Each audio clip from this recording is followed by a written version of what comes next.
Welcome to Out of the Blank.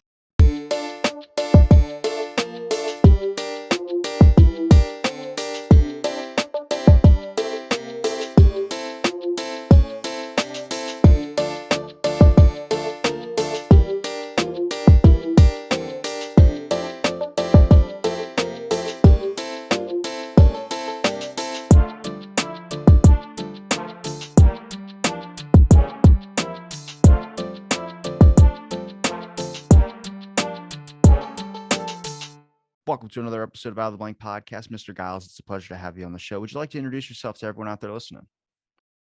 Yeah, I'm David Giles. I'm a reader in psychology at the University of Winchester in the UK, which is in the south of England. And I've written various books on the psychology of media. I've got research interests in all sorts of things around media, but particularly in relation to the way in which sort of relationships people have with media figures in particular. So I tend to think of media very much as social, any kind of media, that is. So that's where I come from. I also do quite a lot of work on how to analyze data, particularly from online sources, from social media, and particularly with qualitative data, qualitative analysis. When it comes to relationships with celebrities and the relationships people have towards them, do you view it in a positive way or do you view it in a negative? Well, I think probably I would come across relatively positive on the relationship front, and that's because I tend to because I take this social approach to media. I tend to assume that virtually all relationships we have with media figures um, are very similar to the relationships we have with people in our immediate social networks. So I always find when people talk about the negative aspects of what I call parasocial relationships with media figures, I always tend to think, well, yes, we have positive and negative relationships with people around us, and so it's not at all surprising that we have that same sort of mixture with figures from the media. And obviously, in real life, if you want to call it that, if we have a problem with somebody, then that problem can escalate and become a major problem for us. In the same way, if we have a problem, we're under the influence, for example, of someone else, maybe a relative or a friend who is maybe breaking the law or doing something that's morally dubious, and we fall under their influence, then that can be obviously as damaging, if not more, than a negative parasocial relationship with someone who is kind of spreading, racial hatred or something like that, or maybe somebody who is leading people into risky health behaviour. So I think the main thing is it's less of a positive negative thing, but just the whole world is there, and I think for any individual person, we're going to have lots and lots of different parasocial relationships, hundreds and hundreds, more than we can ever really imagine at any time. And some of them will be more intense than others, and some of them will be positive, some will be negative. When it comes to, the first time this really ever happening in history, just with the area of social media has kind of increased it as well too. I mean, if we just talked about media in general and the relationships people had through celebrities, maybe back in the day, I mean, I know people that would go to every single Grateful Dead concert. I've heard stories from my parents and people of that generation that they love Frank Sinatra, or that there's another celebrity figure that they really applauded to. But today it's like we've gotten a more insight into their life. And I don't know if that helps us understand them more or if it just helps us be kind of obsessed in a sense as well too, which I think there's good and bads in that as well too. I just think, anything now, it's like you could just put up a blog, you could just put up a recording, you could just put up whatever. You can know exactly what they had for breakfast, lunch, and dinner. You can know what they had last week because it's all logged on the internet. Absolutely. I mean, that for me, the key equation here is is essentially the correlation between the amount of media and the amount of parasocial relationships we have. and correspondingly, the amount we feel we know about these people, and the amount of impact they have on our lives. So obviously, as time's gone by over history, um, more and more people have been crowding into our lives through various media. And so at each stage in the process, there are more people to have relationships with, more information, more knowledge about those people. So we just spend more time consuming or interacting, if you like, it with those people, interacting in a parasocial sense, that is, to the point where, yeah, absolutely, the modern day celebrity, who will be somebody, a YouTuber or influencer, who we're looking into their bedroom in the way you're looking into mine. Not my bedroom. I don't sleep up here; it's a bit chilly. But anyway, you're going into people's homes. Even people with millions and millions of channel subscribers, seeing their partners, their pets, their parents, and just so much information about them that that increases that sense of knowing those people, and being part of their lives as well. Even though, of course, you're not. You are, but only in a very sort of abstract sense, because you're one of those many millions. Do you think, with I mean, I'm surprised with all the media that we have that our mind hasn't snapped yet. I mean, every time I see a new app, I get anxiety or something like that. But I mean, that's kind of what it is. Like I think YouTube, like people probably spend more times on their phones than they really do on any other Xbox, TV, anything of that sort. I mean, it's and there's plenty of options you can use on your phone as well too. But is it good for, the brain a little bit? Is it good for, I mean, are noticing a change, I guess, in people, when it comes to, like, say, people from 2000 compared to people today? 20 years ago, we would have, we perhaps might have been very involved with a specific pop star or specific actor, whereas I think today people who are very interested in YouTubers or influencers will probably be involved in lots of them, uh, rather than maybe than just one special one, and so probably spending a great deal of time doing so. I feel like you can be more connected. It sounds like you'd be more connected with the amount of, I guess, insight you get into their lives, but I also feel like you don't really have that loyalty in a sense. Like we know the Kiss Army, that's the band Kiss literally created this Kiss Army, which is just diehard fans. People, I mean, my dad has a tattoo on his arm of a Kiss band logo, whatever it is.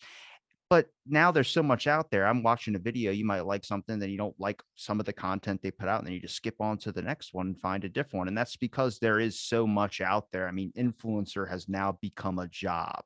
I don't want that job, but there's people out there that are willing to do it. They're either a fitness influencer, they're a song influencer, that are YouTube promoter, and there's just these new options and avenues where I'm like, I mean, it's really easy now to work from home, but at the same time, it's really easy to just turn anything into like a job. Or I don't know. I don't know. Is that positive? Is that good? Is that bad? Well, I think part of it is simply how easy it is to do. I mean, you're talking about the extent to which people would go to follow a band like Kiss around the country. Um, and I think you had to make just a huge effort in the past to put that much energy into to following your favorite artists, because without the internet, without any kind of media, the kind of YouTube, social media, and so on, there's an awful lot of legwork involved, an awful lot of time. You just didn't actually. You have the resources to follow lots of people. So I think that's partly why people became very committed to single figures, and also, um, once you were committed, you really were committed. So you had to, you felt that sense of loyalty and commitment. Whereas I think today, you can just easily, if you're just following somebody's YouTube channel, you can just easily skip to someone else, if you don't like what they're doing, or I think your level of commitment is going to be much lower. So I think people would more likely to, well, you know, and also I suppose you're not spending money as well on the relationship. Whereas if you were a massive fan of a singer, um, well, I suppose today you would still be spending that money on going I think to they their concert. spend sometimes even more. Sometimes I watch some of these YouTube lives that people put up, and people are, like, donating $50, $100 just to get their comment highlighted, and I'm like, "What is going on here?" I don't have like, just to say something like, "Hi," and it's like, I don't think I and that's Twitch, that's those streaming or not streaming services, like, streaming platforms, like, I wouldn't s not a little bit different than YouTube, like, people that just play video games, like, I've watched, I think, for an hour and a half, someone play a virtual reality game where he was just throwing people off cliffs. I don't know why. I'm not sick or anything. It's just like it was entertaining because I guess I don't know. I have no clue. I couldn't explain that psychology behind that. But I think I don't know. There's just virtual reality. There's so many different gaming devices. And it seems like watching somebody play games is actually funner than playing the game yourself. That is sometimes true. Um, but I think even, you talk about online donations, even that's easier to do than it would have been once when you'd had to bundle used notes into an envelope and send it off in the post. Um, so just clicking a link on a website, and there you got 50 quid, $50, whatever, gone on your favorite YouTuber.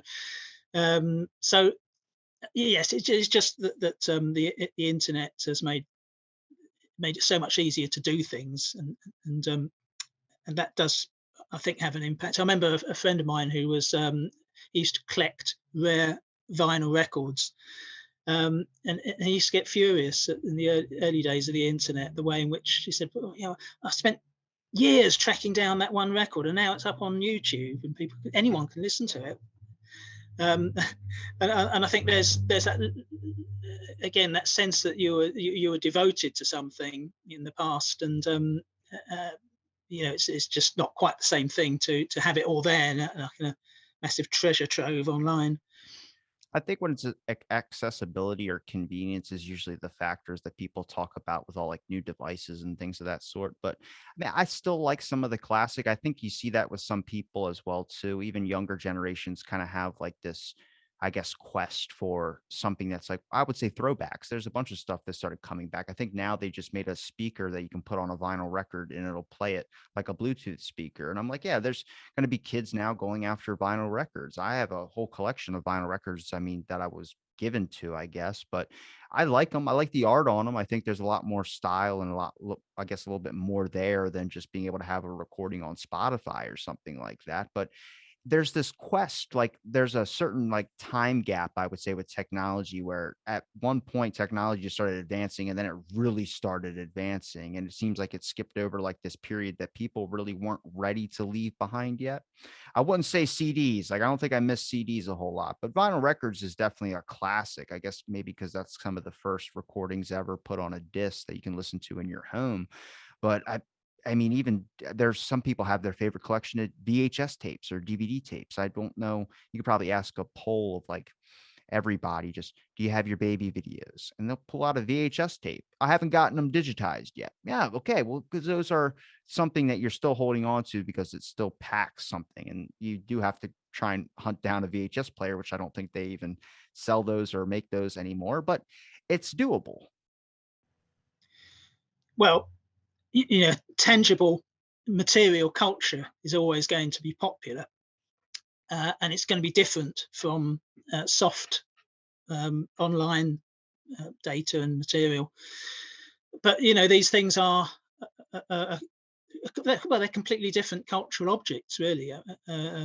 You mentioned vinyl records being the first type, but historically, music changed because of recording, and the you know I mean, I suppose initially music would have been recorded in order to try and capture the experience of a live performance, and then after a while, just the ability to record music and do different things in the recording studio changed music in the post-war period, and it got to a stage where obviously people were producing recordings that couldn't be produced live, at least certainly not at the time, and certainly not in the same way. and so that kind of brought the culture with it, and people then started collecting things, collecting records, collecting vinyl, and I mean, once upon a time, vinyl would have been part of our physical environment. I mean, anyone who was a serious music fan would have, entire wall of the house probably just groaning with vinyl records. I've got enough up here in the attic from from when I was growing up, and back in the 70s and 80s. But serious collectors would have had tons of these things, and and you had furniture for it, even CD. I've got CD towers now, which full of CDs. I remember. I remember. I doubt whether you can buy these things anymore from IKEA or whatever, but we used to. I've still got plenty of those. So so yes, it was all part of your domestic environment, and now, of course, if your music is entirely online, so you're just streaming stuff, then there's something lacking really, and that hasn't entered into your physical life at all.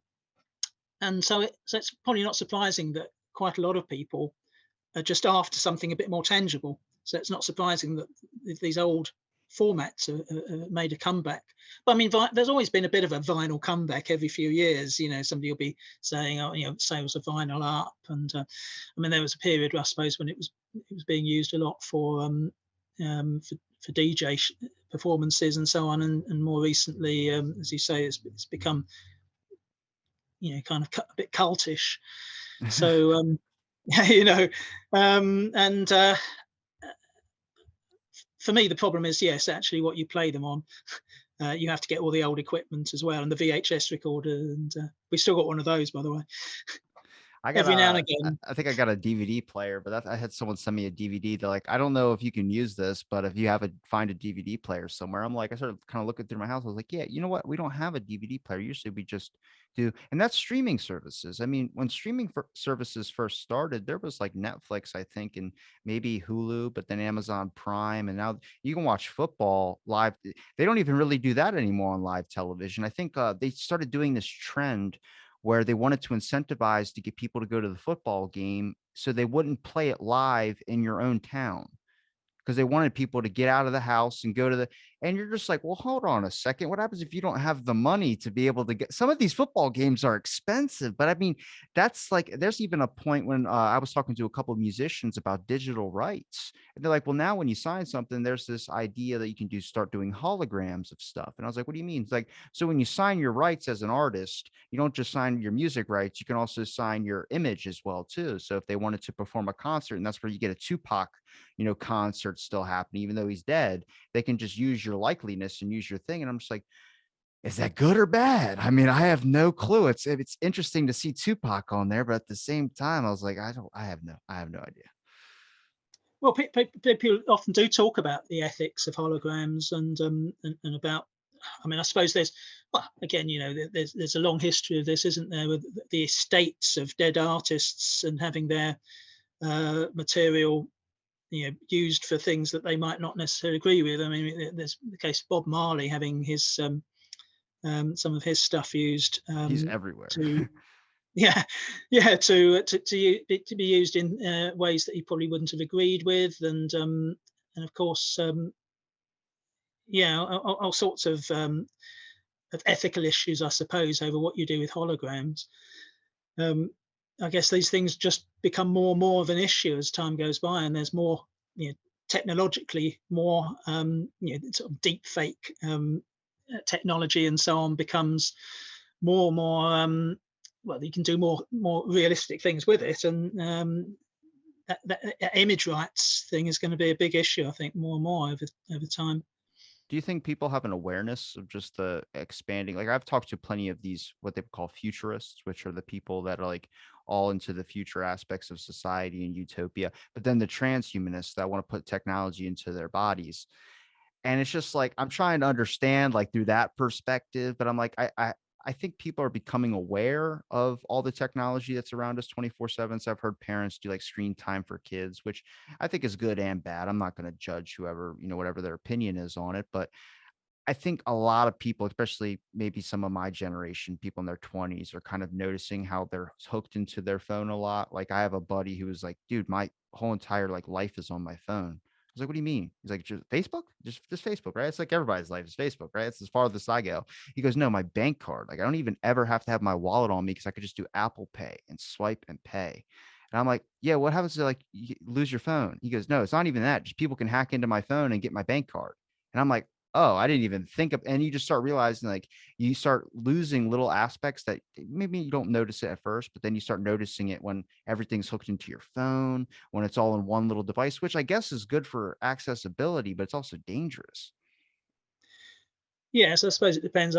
As I understand it, phones are relatively safe. It's laptops that are the problem, because of in terms uh, of getting access to data.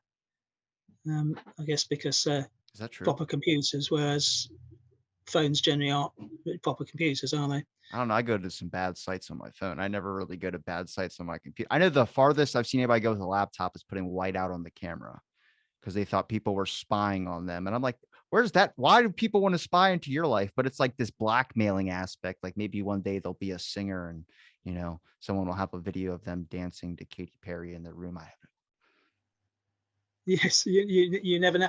Um, no, that's true.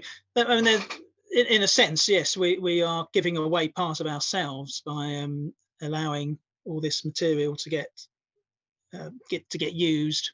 Yes, it is definitely true that you do sometimes worry about the readiness of that information being out there.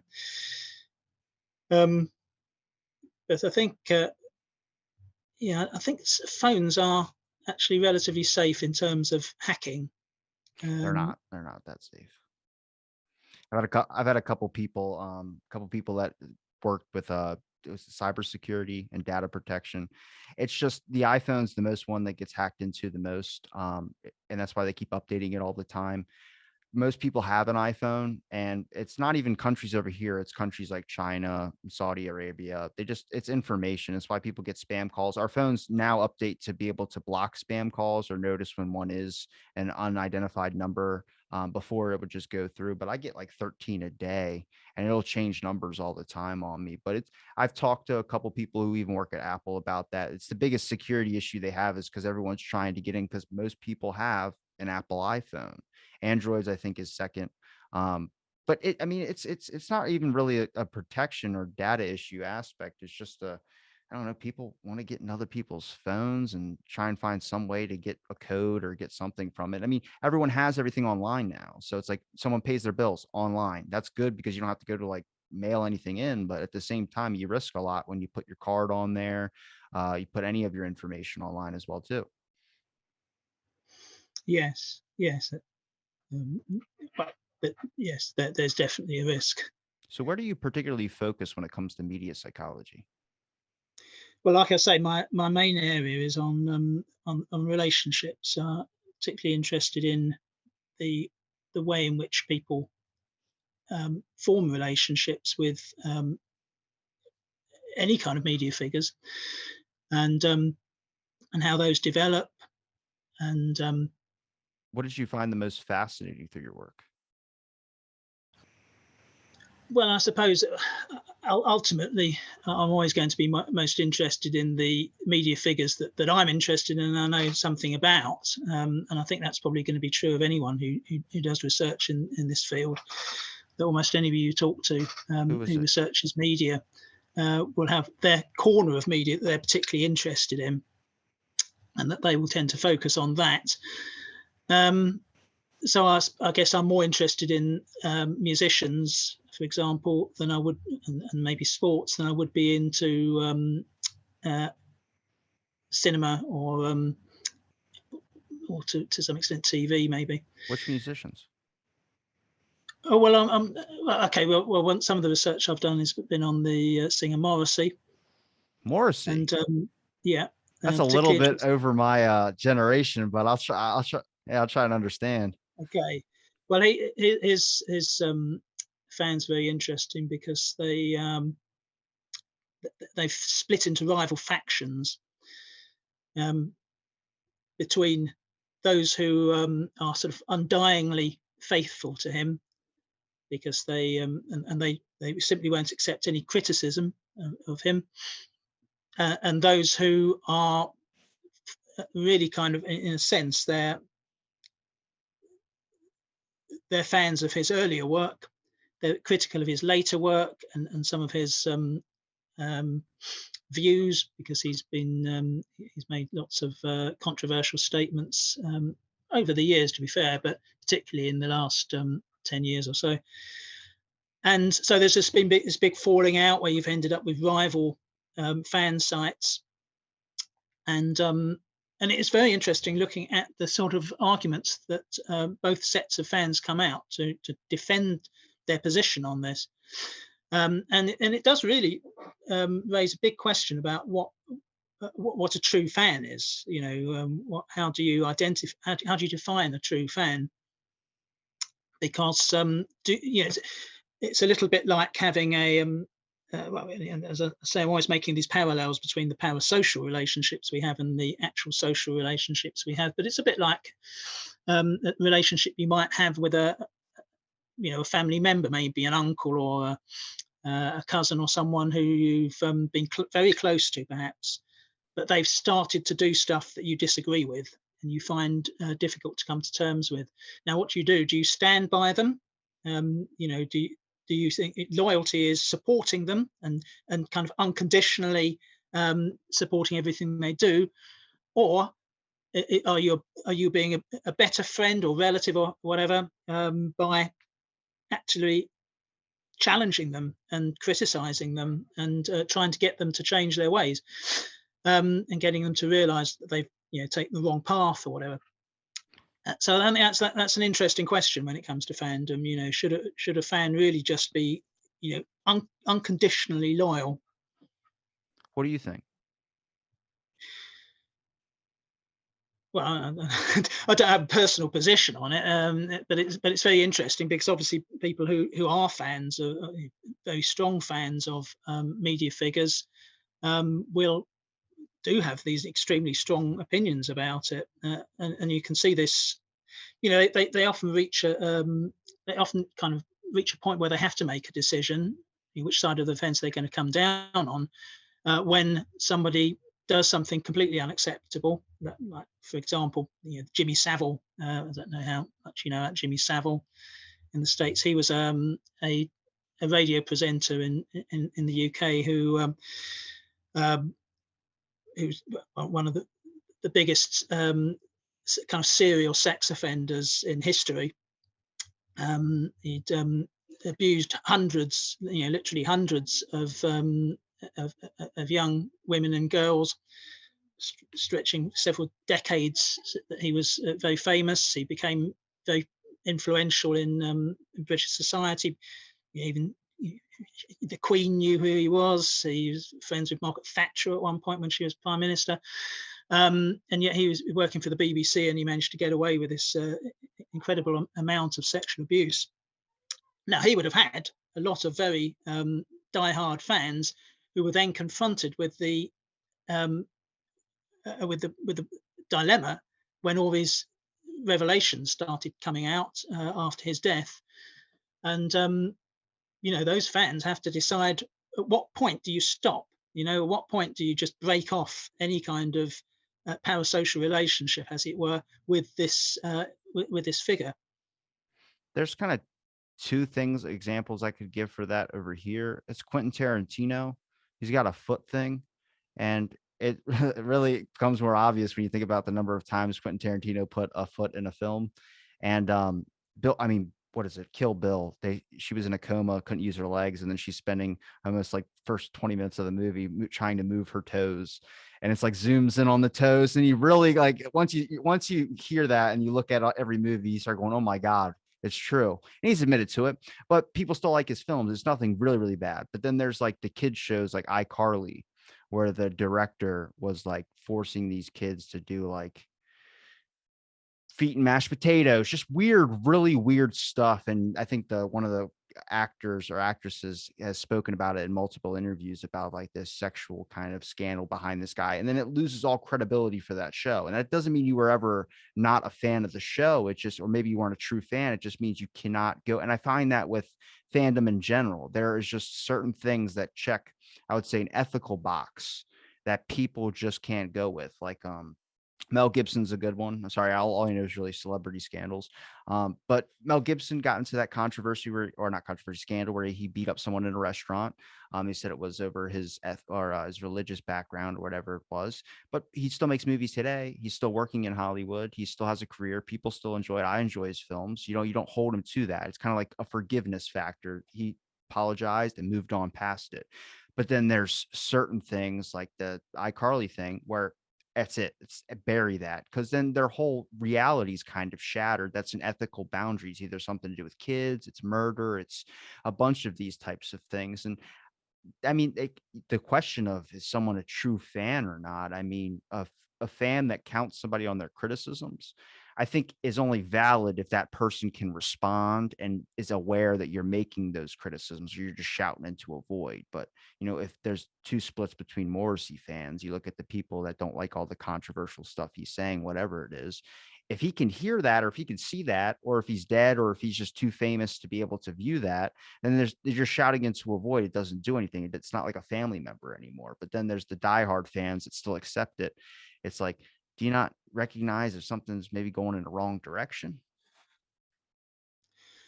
Yes, and then of course, in addition to whatever the star might feel about the criticism, one of the key things with fandom is the other fans. So one of the things that I look at is how our relationships with celebrities and other media figures is not really an isolated thing. And there's a huge amount of research on parasocial relationships now, but a lot of it is rather limited by the idea that these relationships are entirely personal in the sense that we don't share them with anyone else. Whereas, of course, fandom is often characterized slightly differently because it's seen as something that is a shared thing. You have fan clubs or fan sites, whatever. That's a group of people coming together to That would have never relate to met the. unless it was because of whoever that is that they're a fan of or whatever it is that they're a fan of. Well, yes, online they won't have met necessarily, but then I suppose you have other fan groups who meet offline and actually strike up relationships with one another, which are, can be very meaningful because they share this. That's their hobby, if you like, um, uh, being fan of that particular performer. And the interesting thing is that with the Morrissey fans, for example, although this is certainly not necessarily unusual, you sometimes get the feeling that the fan site, belonging to that fan site and contributing to it and spending time on it and so on, is just as important in a way as the relationship they have with Morrissey himself.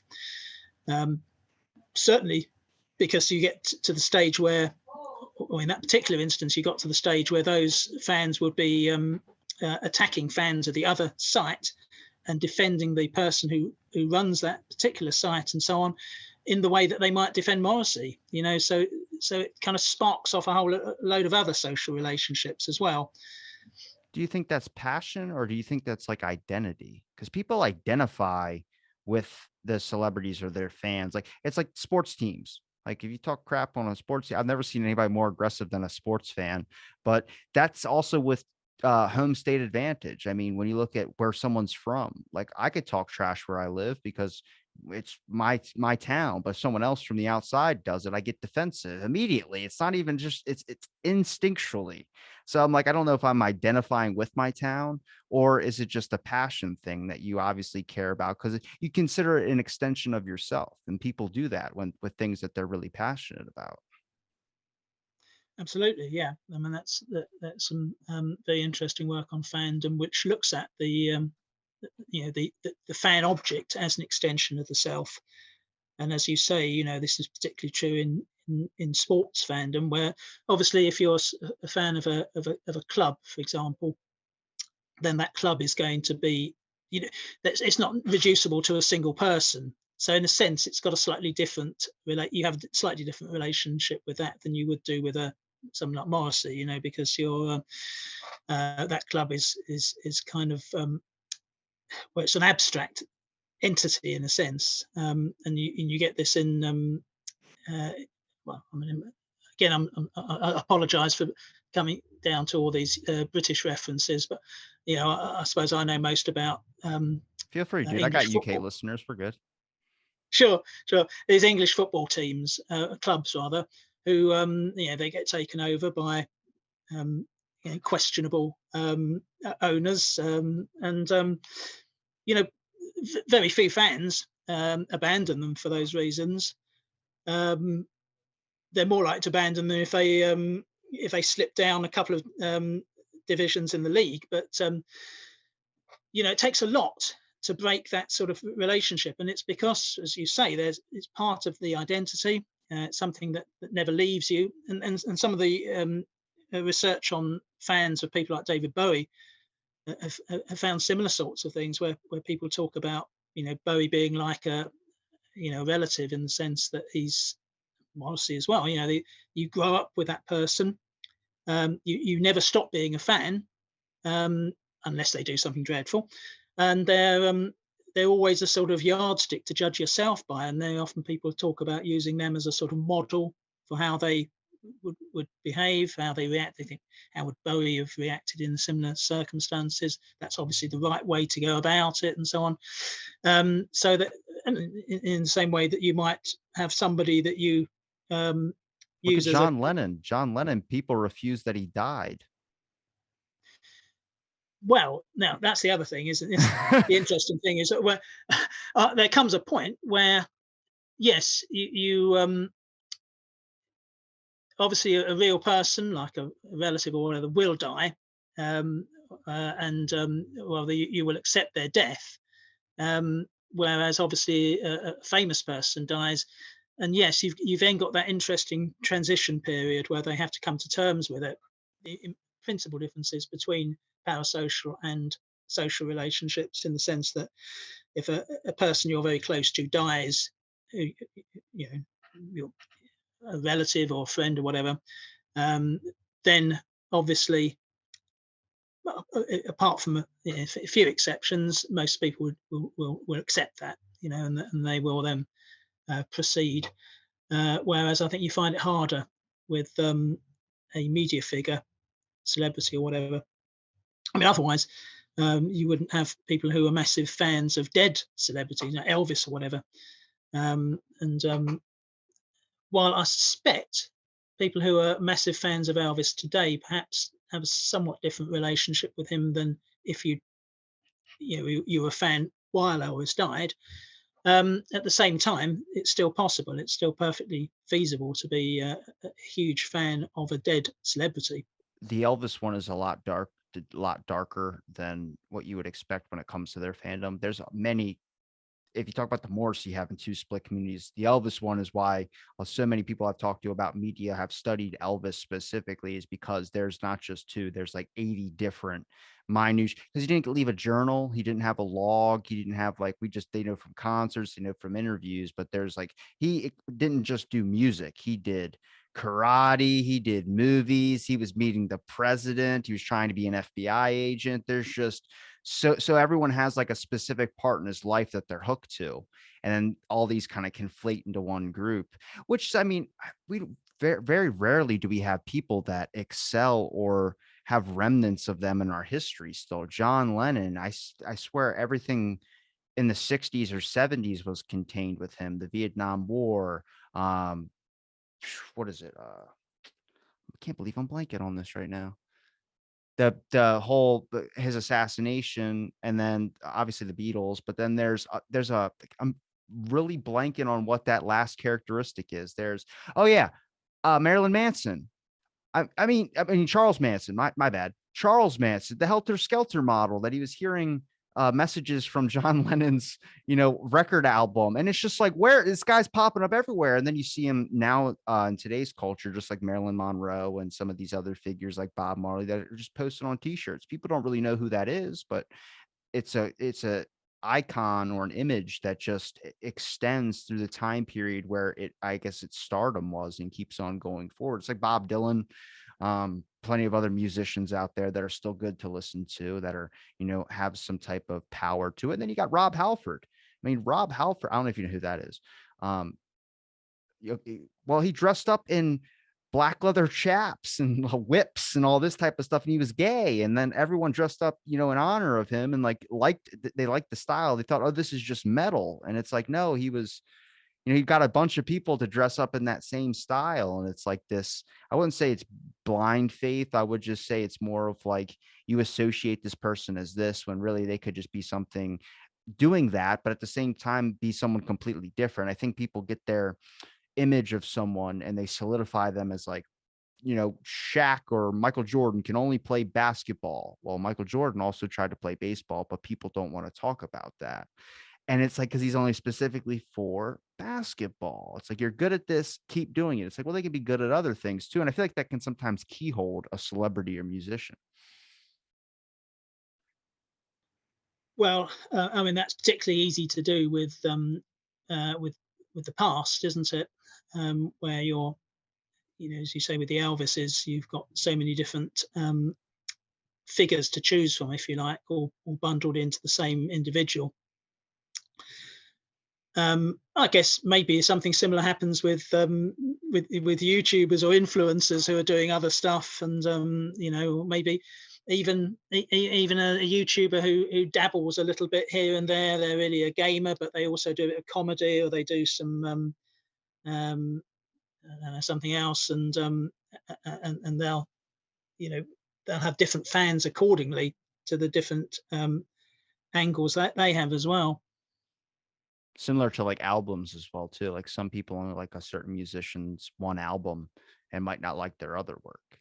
And yeah, Yes, that's another topic on which true fan, well, the whole question for what is a true fan can sometimes be raised, and particularly around sort of iconic albums and so on. If there's or certain things which are often used as a sort of yardstick by which you can judge a fan, and you're supposed to everyone's supposed to agree within, say, a fan community. They're all supposed to agree that a particular record is the definitive work of the artist, and that another particular work is a complete flop and is rubbish. And actually, if you like that particular album, then you can't really be a true fan of the artist. So you've got that interesting kind of cultural stuff going on as well.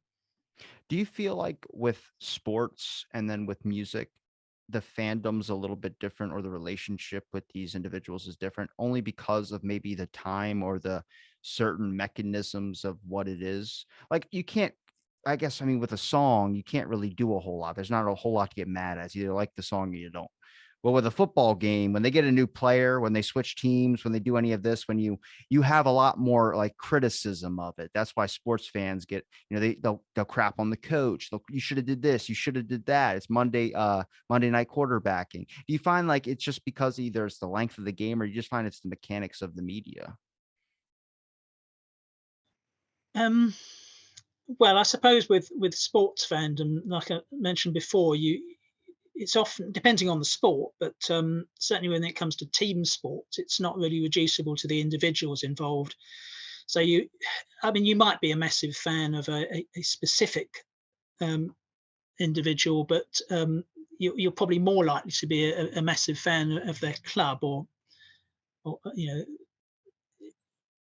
So yes, I mean, obviously, if you're a massive fan of the club, and your favourite player is I'm going to have to come back to football again. I suppose so. You're a Spurs fan, and your favourite player is Harry Kane, who's stayed loyal to Spurs all his career, well, pretty much all his career. And he very nearly signed for a rival team a season or two ago, and what would it be interesting to see to the Harry Kane fans who are massive fans of him particularly, um, would they accept him going to another club? I think it's kind of unlucky in a way because your allegiance is always going to be to the club. However much you love the player, they're your favourite player in the club. So I think your allegiance to the club, your relationship with the club, and that part of your identity that goes with it is always going to be much bigger than any individual within that team. I'm sure it's completely different in something like tennis, maybe, but I never studied tennis fans really, so I don't know. Um, I think tennis fans either have to have really good patience to sit through and just be quiet the whole time, but I mean, I think that's just more of singular. Like you're looking at like a certain tennis player. Like there's no team in that aspect. But like for football, I mean, there are people when Ed Reed used to play for the Baltimore Ravens. There are people that loved Ed Reed, bought a jersey. Everything was Ravens. Ed Reed's my favorite player on this team, but they identified with the team. So when Ed Reed left, it was immediate from love to hate, where it was like, you betrayed us. And it was like this. I was like, oh my God, what does that have to do to his head, man? Like, he's got to be in his head, like, oh my God, these people used to be shouting my name. Now, when I visit here, they're telling me I suck. did he move to a rival team? He moved to the Patriots. I think it's the Patriots. Yes, I'm convinced that one of these days I'll do this. I'm convinced there's a formula for working out whether a player is going to be accepted, a move is going to be acceptable to the fans, and there's all sorts of various factors involved. But how long they've been for the club, what sort of club they've moved to, what stage in their career it is, and all that sort of thing. Probably, I'm sure you could weight it all so that you came up with an equation. Because I think you do see it. It's almost quite predictable which players are going to be booed on their return to the club they've left, and which ones are going to be applauded. Managers as well, in football anyway. I'm thinking here, but I guess it'd be very similar in team sports generally. I would say it's how much you invested into whatever that particular thing is. Like, there's the Baltimore Ravens that I think it was like in two, they were created like in the 2000s, kind of. What happened was the Colts left Baltimore in the middle of the night without telling anybody. So Baltimore didn't have a team for football. And then the Ravens were created. So there were like original members. And it was really sad when all of them kind of left. But there was original members on there that I think Ed Reed is kind of an original member. He helped form a lot of it. He was involved in a lot of the games of like it's the early kind of, I mean, the Ravens are the youngest team, but then when he left, it was like immediate betrayal. Like that's an interesting thing to study was that like how many people like forged something forward for a lot of people, then completely changed over to maybe the opposite side. I mean, another interesting thing you could probably find a lot of fun with, which is the JFK community. I mean, there's people that believe conspiracy and there's people that don't. And there's like, I mean, both sides have good evidence, a lot of good evidence. But you start getting into this area of like, it doesn't really become necessarily about trying to get the proper historical record anymore. Now it's just about, I've spent 40 years proving this angle and you're about to diminish my angle. So now I have to protect it with everything that I got and yours doesn't mean anything, which could be, theirs could be the truth. So like for me, that's what's fascinating is I get into the community is like people are like, oh, he never went to that. He did never did that. Like this guy told me he did, and he has the evidence to prove it this way. And then you start realizing there's just so much going on where it's like it seems like after 60 years it'd be solved, but it's really just been in the same continual loop over and over and over again. That's egos. It sounds like academic research. Exactly the same thing happens. People spend their careers devoted to a particular theory. They're not going to give it up, especially when they get near to the end of their careers, and it's as if you say, "Well, yeah, I've spent the last 40 years researching this stuff, and it's all rubbish now. It's been disproven or whatever." So yes, you're going to cling to these things with all your might, really. Is there any academic fields that are no longer going on anymore? Like I'm trying to think, like imagine investing your whole entire life and education into one particular field. And then that's just not, I don't know if there's any academic fields that aren't, I'm trying to think. Well, no, but things come and go. So I mean, you'll have something will will produce a whole rash of studies in over a decade or two, and then just drop off the agenda slightly. In media psychology, one thing that I can think of is celebrity worship. And celebrity worship, if you look at the literature, you'll find that there was around 2002, you started to get papers on it, and then there was a sort of flurry of activity for a few years, quite a lot of papers published on it, and then increasingly less as time gone by. And it's not that people are no longer interested in celebrities, um, but there's all sorts of things to do with academic fashions, and I mean, this work, which particular part of academia this work's been done in. I mean, that work was done in psychology, in sort of individual differences psychology. It's not a field that's ever really tended to have a lot of interest in media and communication more generally.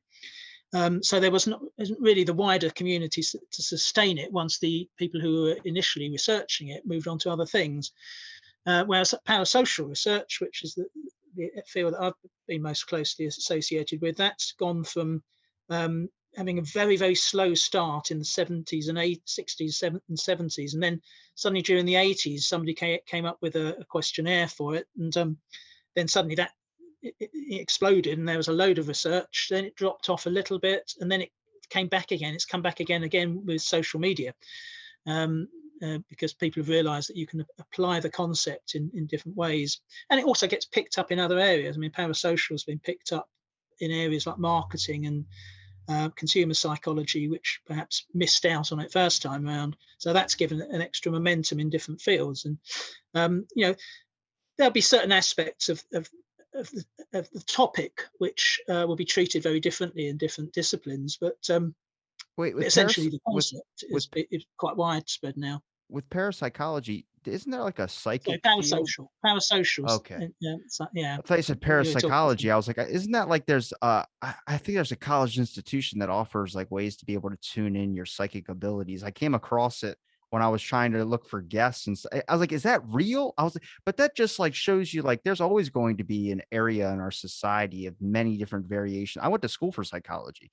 And it's just about trying to understand how people think about things, how to view them. I mean, you can choose the more diagnostic route where you're trying to solve how you can help a person's mental health issues. But at the same time, it's just fascinating what certain people get hooked with and certain people kind of just have no, like, I know people that could rant about cars all day. I couldn't. I wouldn't be able to. I couldn't even tell you the first couple of things. I know the basic mechanics, but that's an interest for some people. And I think even with bands, when bands have fans, whatever their style is, tend to be what their fans kind of evolve with.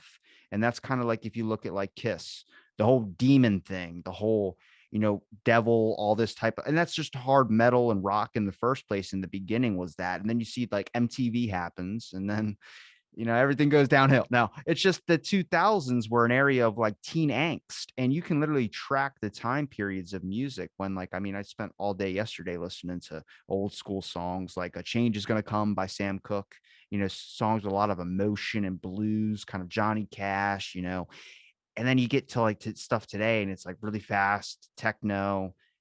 They still tell a ballad, but I think just in a different way. And I think that's kind of not really storytelling, but I think that's just songs in general. They all kind of have a, Jesse's Girl. And I don't, you know what that song is, right? That's not okay. They say Jesse's Girl is also Stacy's mom. I saw that somewhere. I'm not taking it, but it's like those things that can just, they still impact today. Jukebox Hero, Pinball Wizard, old, whether that's your style or not, but they had, I would say, the average person as a fan. And then there's like, you get the Metallica family, which is like, that's a whole other area in general. It's Metallica fans. They like to rage and, mosh pit and all that, hit each other, but they're still friends. They'll still shake each other's hands. They'll help people. And they're very caring towards each other because they all consider each other one family. But at the same time, their style of clothes is different probably than the usual. And then the teen angst stuff like Green Day and all that. Those are mostly 18-year-olds, 16-year-olds at the time that were when that was really big. Because it captured that I don't understand myself kind of era. And then you got music today. I don't know what it means. It's still good. I just don't know. Well, yes, I mean, of course, sometimes people. I think sometimes when we talk about musical taste, which is another area I've done quite a lot of research, and it's we often tend to assume that people are just picking music on a very in a very kind of purist way, that they're attracted to a particular type of music or particular genre, um, and it's because of the elements of the music that somehow appeal to them. But a lot of the time, when people become fans of music, it's because they're non-musical things often that attract them. So yeah, to do with image, to do with some of the kind of attributes of the community, um, that people want more than just the music. It's just the sound. They want they're attracted to maybe the lyrics or um, what the band stands for. Or the What musician's looks. Well, and yes, things that are nothing to do with their musical talent at all. I'm And not a or fan of maybe Mariah in Carey's some music. respects. I'm not a fan of Mariah Carey's music, but she's fucking gorgeous. Well, this is it. So you have loads of different reasons why you'll follow someone, and the actual sound of the music may only be an element of that. Can you imagine someone being like, I guess, in love with the musician, but just hate the music that they produce? Like, I only consider, like, if it's like a family member where it's like, this is my son's song, and then you have to kind of like it in a sense as well too. But I mean, is that common? Like, can you think of anybody, at least to you, where you like the artist, but you might not like the music that they create? Well, I mean, if it's a case of sexual attraction, that must happen all the time, mustn't it? That's true. Um, where your primary interest is in the physical attributes of the. But actually, it doesn't have to be musician. It can be any kind of celebrity field, where your primary interest is just the sexual appeal of that person, and then whatever else they're doing is secondary in a sense. Um, and I guess through that, you might become interested in what they do, but it will never really be the main thing. In the same way as if you start a relationship in physical relationship with someone, and you might start to follow some of their interests a little bit. Well, so I suppose there'll be other factors involved there, obviously, but just the fact that maybe if there's somebody you have a crush on, that you might kind of get into what they're into, even if it's miles away from what you'd normally be into, because it gives you an incentive to be interested. Do you think there's less individuality today than there was across the board when it comes to music? Like, I feel like even the you can say the 2000s, maybe it started around there when I started to notice that everything kind of sounded the same. Maybe not exactly music wise, but they started to look alike too. Like, everyone kind of started going after, like, this is the new. It's like everyone had the same hipster fade haircut. I think I kind of mine's kind of grown out a little bit more, so you can't really tell.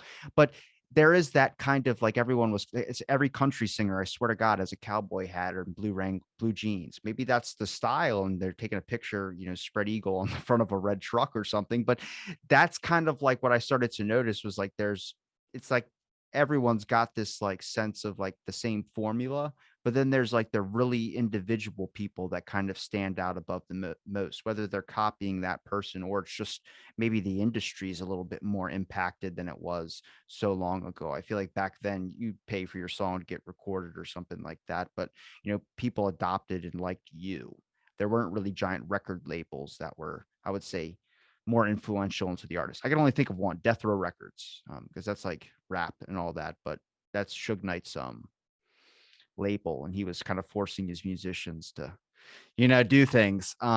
Snoop Dogg and all this, like, you can't play music. They didn't like that. They think he killed a bunch of rap. We don't have to get into that. Gang guy owned a record label.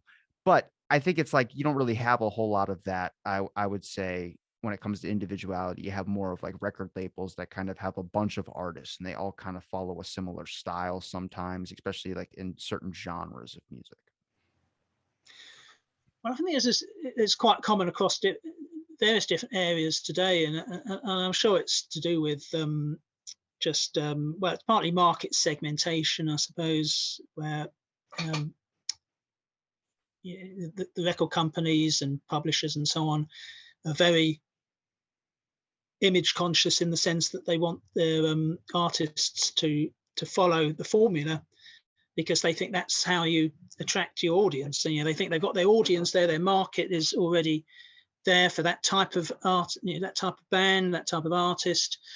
So they don't really want people who are going to detract or going to pose questions as to what do they belong. They want those artists to be identified immediately as belonging to that genre or that particular style. So I think that does limit, perhaps to a certain extent, people's individuality. It's same with publishing as well. What sort of books, how you pigeonhole the writers, and you want them to write in a particular way and particular themes and so on. It's very risk averse, all this. I just got one last question for you, but when it comes to authors, do you, and you just because you mentioned it, but do you find it difficult, like even with some of the books you write, like it's just hard to find that specific, like it's hard to get to the end goal and be able to kind of take people down this step. Like, I mean, I know that's why people have reviewers or they have ghostwriters or they have people that try and help them craft out what they're trying to get their message across. But I feel like some people write 100 chapter page books, like a giant textbook, and some people write a few. And it's like, does the message get off easier for that person? Or is it just the fact of the way what you're trying to portray quickly? And it's like trying to find that without getting lost. Cause for me, I still like the author's emotion in it. Like I like to hear I don't know, that's why I like doing a show. I like hearing rants. I like hearing, people go off about something that they're passionate about. And like when you see a book, it's like they're doing that in words. So it's like, how do you, that's why you see certain chapters that are super long compared to one chapter that might be short. It might just be a particular interest that they have more knowledge on, or it might be something that they're more passionate about. Absolutely. Well, since I'm in the act of writing a book at the moment and wrestling with those very same questions, yes, I mean, organizing in a book into chapters. I mean, presumably you're talking about non-fiction here, about academic books or just general interest books.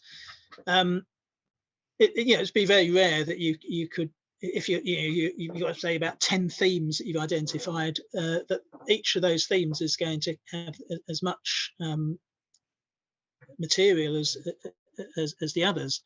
There will always be one or two that have just generated more literature. For example, if you're going to write about, I mean, for example, when I've written books on media psychology, writing a chapter on media violence, well, that's always going to be a big chapter because there's so much research over so many years.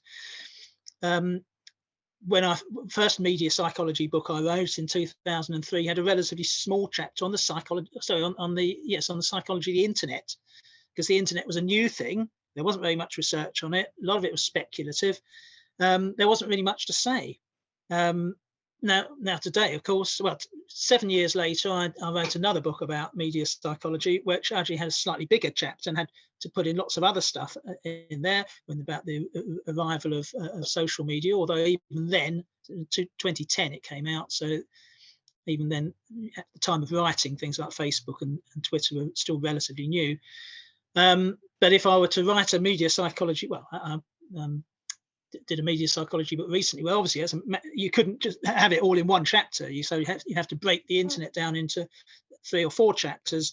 And in fact, if I were to write a book just about media psychology today, I wouldn't even have chapters on the internet or even social media. Perhaps these would be overarching themes that would be too big really to kind of bundle together into a chapter. I'll just make the assumption from the word go that I'll be writing about social media in every chapter. So, so yes, I mean it's partly to do with material, partly to do with the focus of the book, and partly to do with the time in which it's written. I would like to see a book on every single app that's ever been created. That's just an ever expanding thing. Every 2 years, you probably, That would be some book. yeah, every 2 years, you'd have like a different volume basically. But I really appreciate the time you gave me to talk on my show, man. Is there a place where people can find any of your links?